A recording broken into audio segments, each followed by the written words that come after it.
Welcome to the Storyteller's Mind Movie Makers. Hosted by Melissa Reaves, this podcast explores the art and science of stories that are felt, not just told. Ready to turn your message into superpower and ignite impact? Let's dive in on today's episode.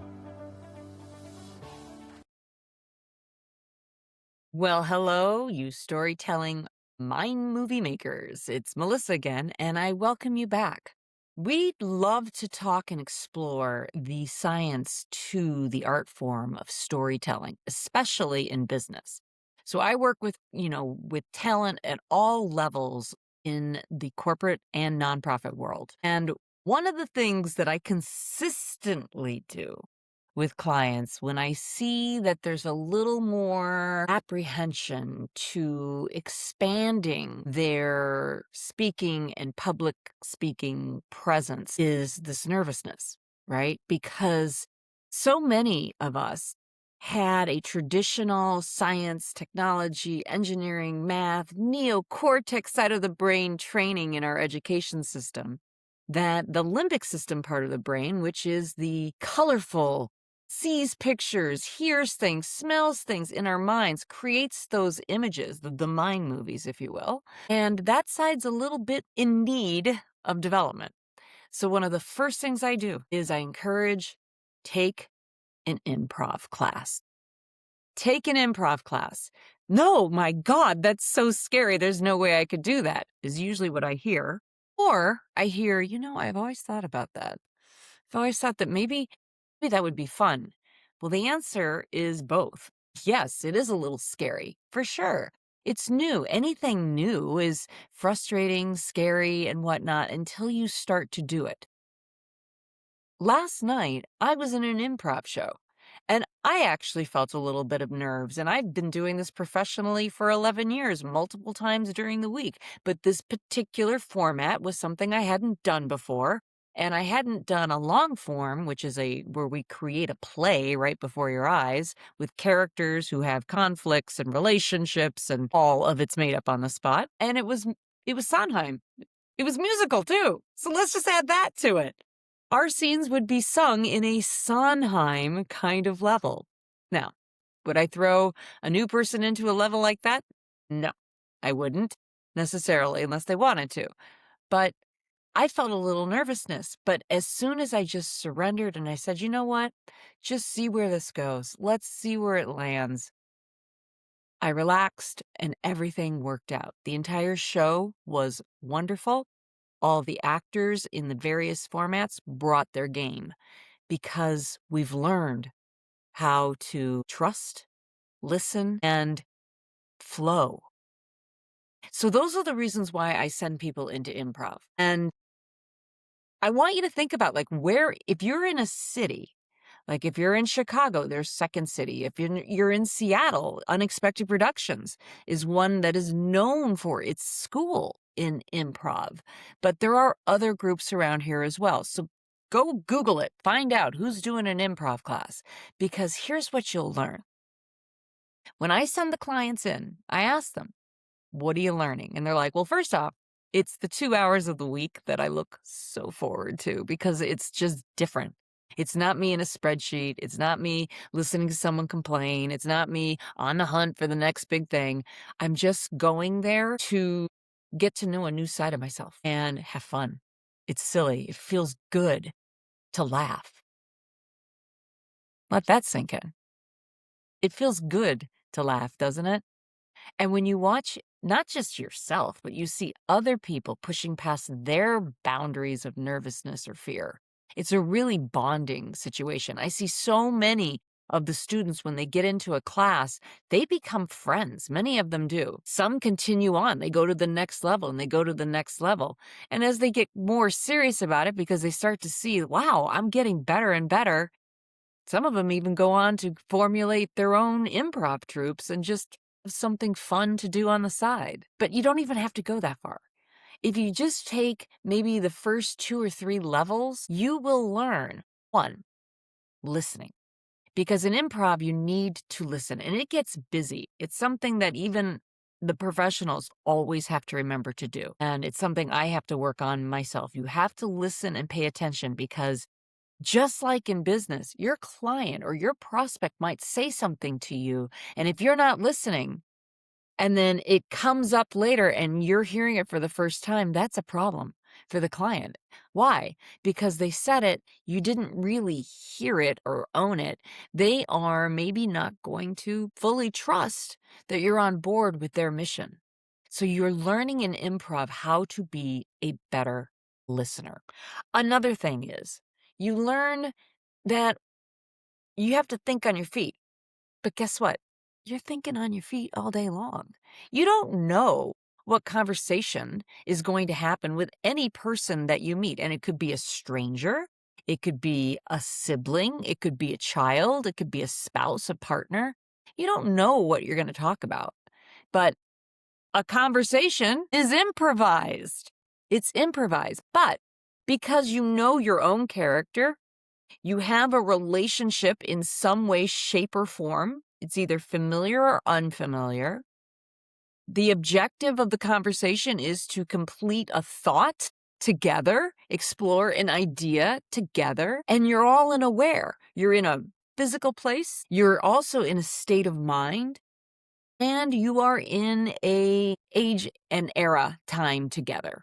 Okay? So all of that's happening. That's Crow. And that's what I teach. And that's what improv teaches. Crow. So what I've brought to the business world is what I've learned in improv. Crow, characters, relationship, objective, and where.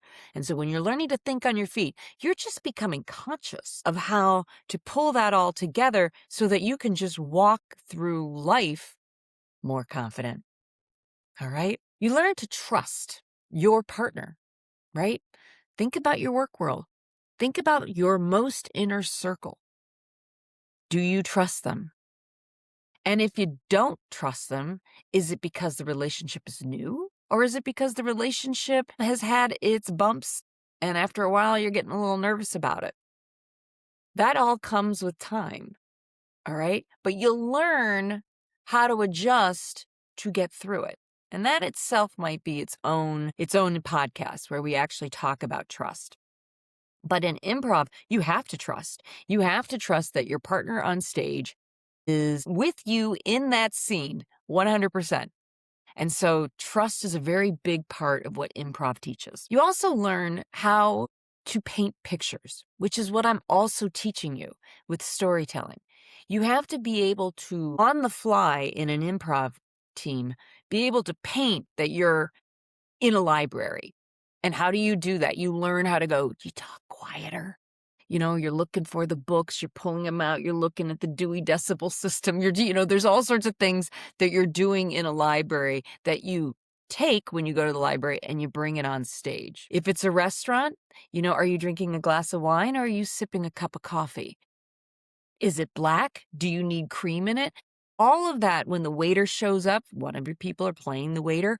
What's that relationship? You're learning how to paint the pictures on the fly as you play inside this scene. Isn't that fun? That transfers right over into business, right? And you're starting to tell a vision story about your technology. You need to be able to paint the picture of where your solution is going to take us. You also have to be able to paint the picture currently of the now that we're all in together where the problem lies. So when you learn how to describe something by using words, by tapping words that will create a sensory response inside us, that's when you are in control. Because you know how to paint pictures. When I was in enterprise sales, vision stories were how I became one of the top producers in the companies that I would represent, is because we were selling something that no one had seen before, right? Advertising technology. They had not seen a banner ad follow people around the internet and give them a topic to think about that was relevant to their lives before behavioral targeting had really even been seen at this level, and it was trackable.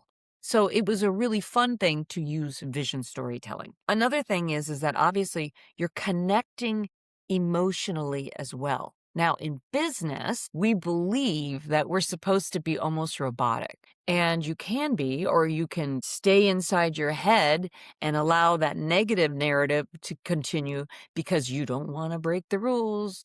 You don't want anyone to think poorly of you. You don't know if anyone's going to like your ideas because of, and then the litany of excuses, your gender, your race, your religion, your marital status, all of those things are creating your character that's creating your ability to think small, to think limited. Improv shatters that. Improv says, go. Just find out what's going to happen. And if you don't think you don't take that from your workshop out into the world, because when you see that you've gone through a scene with a partner and you both were listening and you were both learning to trust and you just played in the silliness of it, that you can't go out there and handle it. When I first got into enterprise sales, we were learning how to do it. It was a big, more sophisticated level of sales. This was not just door to door, like, may I speak to the owner, please? I've got a yellow page ad I want to pitch them. No, this was where you had to know who was who up and down and sideways in the organization. Who did what? What did they care about? All like, well, who were the characters and what was valuable to them? And then how would you speak to them so that they would respond to you? If you were speaking to a very technical person, you would make sure that you had technical people with you and that you knew enough about their vernacular so that you would come off genuine and incredible. But it's not on you as the enterprise salesperson to know how to talk code when that's not your thing. But it's Steve's. And you bring Steve in, you set up his character, bring his relationship forward to the prospect, and allow him to be able to explain things at a level that that person would be able to understand. All right? Improv helps that. Improv helps that. So you're learning to trust and you're learning team building. I also recommend that as an organization, bring an improv school into your organization. Let them teach your team how to trust, how to listen, how to be able to learn, how to tell stories on the fly. When I was in the enterprise sales and I had started taking improv, I remember I was talking to a very large company. You would know their name. They're in the travel industry. And everyone said, you know that you've done a great job when you walk into the room and all those conversations, all those emails that you've sent, you have pulled together everyone for that boardroom meeting. And it's really exciting and it's a little stressful, but you did it. And now you're going to have a big meeting and you're probably going to get the sale. Or not, but you're probably going to get the sale.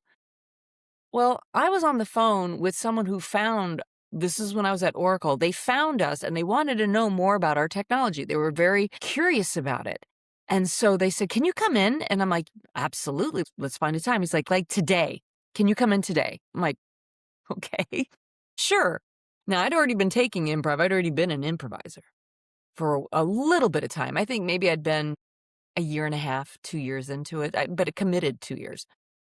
I walk in and there's the senior vice president of this company, and he has before me 6 people. There are 6 people in the big boardroom. And I thought this was supposed to be hard to get everyone into this room. And here they are. Oh my God, I'm in the big meeting. Now, old Melissa probably would have freaked out in her head a little bit more because, like, I'm not prepared for this. I thought I was just going to have one conversation with this guy. Like, I didn't expect that. And who are they? And what does she work? And I don't know who they are. Instead, I went, and inside I went, yes, and I can handle this. I can do a hip hop show and do rap when the beatboxer comes out on stage based on a play that we're creating off of a one-word suggestion that the audience gave us. This is just a business meeting that might have questions that I can answer. Okay. And I walked in and I handled that meeting. Way bigger than I thought. But because I did improv, there was a different level of confidence, even in a more uncomfortable situation. I had already learned how important mastering going with the flow really is. And that's something improv teaches. And finally, you'll surprise yourself. You'll surprise yourself. So many people will say, I'm not funny. You don't have to be funny. In improv, we just want genuine answers. And then you yes and it. You agree with what was given to you in the scene and you add on to it. And you create this story together. Isn't that happening in business as well? You have an idea, you tell it to someone, they like it, they add on to it. Now the idea is getting bigger. Then Renee comes in and she adds something. And then you pull in Paula and Paul and they come in and they add something. And now you have a group and you're creating an energy. You have an ensemble of idea makers and you're feeling it together. Improv teaches that. Improv teaches the magic and the power of what human beings really can do. And by the way, human beings are really funny. They're brilliant. We are. We're brilliant. We're funny. And we love connection. And improv is one of the best things that I think someone can do in their career. So if you haven't taken one, challenge yourself. Go find a class. Even go see a show. Go watch Whose Line Is It Anyways on TV. It's easy to find. And watch how they yes and it. Watch how they give offers to each other. Watch how they just take it and run with it. That's why I do improv. And that's why I'm a good storyteller. And that's why I am on the planet to help more people, especially business professionals who are taught, you need to be this way in a box. No, you don't. No, you don't. This is your life. You're creating this reality right along with us. And let's yes and that. Okay. That's all I have to say about improv right now. More later, but thank you for tuning in. And I'd love to hear your comments. I'd love to hear, have you taken an improv class? All right. Thanks so much, everyone. And yes, and we'll be back for the next episode. Thank you for joining the Storyteller's Mind Movie Makers. To build your story library and turn lived experiences into unforgettable mind movies, subscribe, leave a comment or review, and share this podcast. For fast, reliable support and coaching, subscribe to Missy AI, our AI storytelling coach available at storyfruition.com. And don't forget to follow @StoryFruition on YouTube and Instagram for more storytelling tips and live coaching. Thank you for listening. Until next time, keep crafting, keep sharing, and remember, tell your stories and tell them well.